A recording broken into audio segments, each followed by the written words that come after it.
13h, 14h, Europe 1 Info. 13h32 sur Europe 1 Info, la suite avec vous, Clélie Mathias, vos deux chroniqueurs, Jules Torres, et nous a rejoint en studio Xenia Fedorova. Bonjour Xenia Fedorova. Bonjour. Bienvenue. Merci. Alors on va évidemment commencer pour parler après ce qui s'est passé mardi, bien sûr, et les discussions qui ont avancé, notamment à Moscou, entre Vladimir Poutine et les émissaires américains. Je parlais là dans le journal permanent du rôle de la Chine. Emmanuel Macron souhaite que la Chine, qui se fait plutôt discrète sur le sujet, en tout cas rentre dans le jeu. Écoutez Emmanuel Macron. J'espère que la Chine pourra se joindre à notre appel et à nos efforts pour parvenir dans les meilleurs délais à tout le moins à un cessez-le-feu sous la forme d'un moratoire sur les frappes visant les infrastructures civiles et en particulier énergétiques qui sont toujours sous le feu russe, mais plus largement que nous arriverons à œuvrer ensemble pour cette paix juste et durable, c'est-à-dire respectueuse du droit international. Alors, il ne faut pas être naïf, si on met les cartes sur la table, la Chine est plutôt alliée de la Russie. En quoi est-ce que ce serait intéressant que la Chine rentre dans le jeu des négociations ?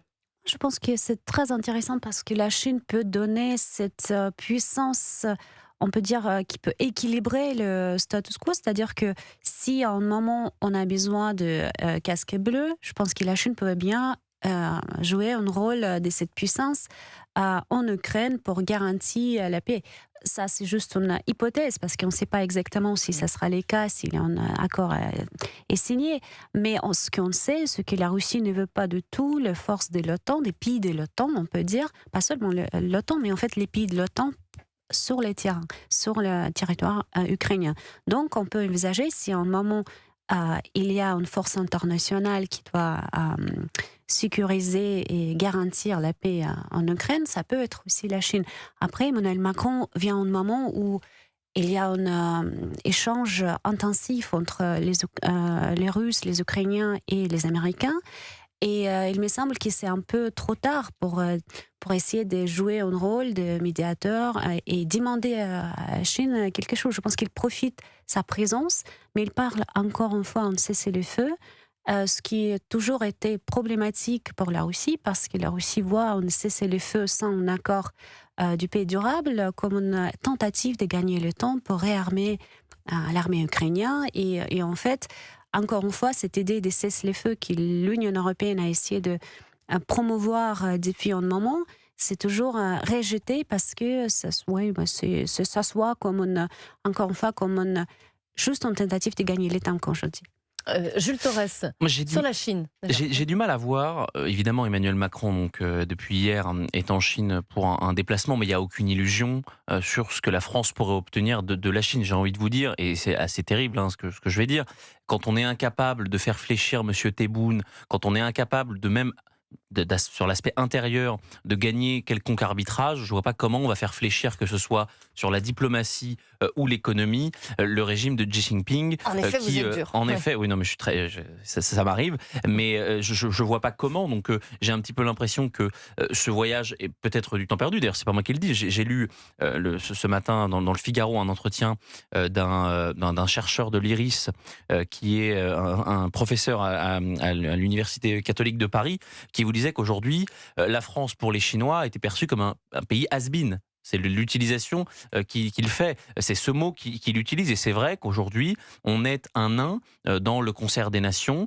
La France, aujourd'hui, ne pèse plus rien dans le concert des nations. Donc, j'ai du mal à voir. Et c'est finalement peut-être le dernier levier qu'utilise Emmanuel Macron pour essayer de faire fléchir Vladimir Poutine sur la question de l'Ukraine. C'est d'utiliser la Chine. Mais moi, je n'ai pas l'impression que les Chinois sont prêts à non seulement lâcher Vladimir Poutine, qu'ils sont prêts à écouter la voix des Européens et particulièrement celle d'Emmanuel Macron. Je ne perçois pas d'issue extrêmement concrète et extrêmement majeure de ce déplacement d'Emmanuel Macron en Chine. Et je pense, juste pour ajouter, je pense que aussi la Chine voit l'Union européenne, surtout sur les questions de Taïwan, comme bon, c'est pas exactement favorable à l'idée que Taïwan appartient à la Chine.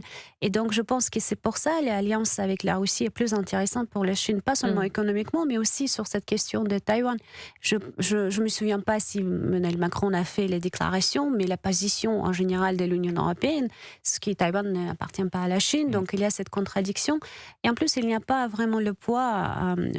J'ai peur qu'Emmanuel Macron, à part des quelques échange économique, une entreprise française qui travaille avec la Chine, il n'y a pas vraiment quelque chose qui peut attirer, je pense, la Chine pour changer complètement le point de vue sur le conflit ukrainien et sur l'alliance avec la Russie. Donc si je vous suis tous les deux, Emmanuel Macron essaye, en tout cas, Oui. mais il n'obtiendra rien. Non, mais il essaye toujours, Emmanuel Macron, il fait toujours, il faut le dire, ça pour lui rendre hommage, si on peut le faire quand même, il essaye toujours de faire ce qu'il peut eh bien, pour arriver à ses fins. Donc évidemment, c'est lui qui a été le fer de lance de la coalition des volontaires pour essayer eh bien, d'arriver à la paix en Ukraine ou au moins d'essayer le plus possible l'Ukraine. Ça, c'est lui qui l'a fait avec Keir Starmer, le Premier ministre britannique. Là, il essaye, mais c'est un petit peu dans une tentative désespérée de désarrimer la Chine de la Russie, mais on voit pas comment, de manière extrêmement froide et avec une analyse qui a du recul, comment il pourrait faire changer d'avis